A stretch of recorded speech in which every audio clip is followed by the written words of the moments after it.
ইরানের প্রধান তেল রপ্তানি কেন্দ্র খার্গ দ্বীপের কাছে সমুদ্রের পানিতে তেলের বিশাল আস্তরণ শনাক্ত করা হয়েছে।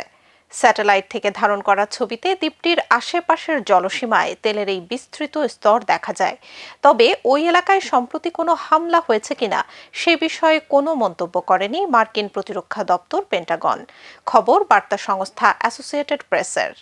এপির পর্যালোচনা করা স্যাটেলাইট চিত্রে দেখা যায় গত সপ্তাহের শুরুর দিকে দ্বীপটির কাছে তেলের এই আস্তরণ দেখা গেছে।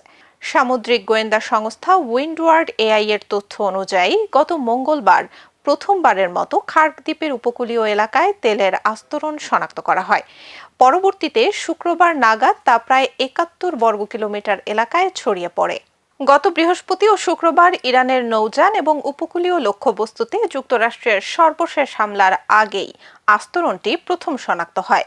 তেলের এই বিশাল আস্তরণ কিভাবে তৈরি হয়েছে তা এখনো নিশ্চিত হওয়া যায়নি। ফলে ঘটনাটি ঘিরে আন্তর্জাতিক অঙ্গনে নানা ধরনের জল্পনা কল্পনা তৈরি হয়েছে।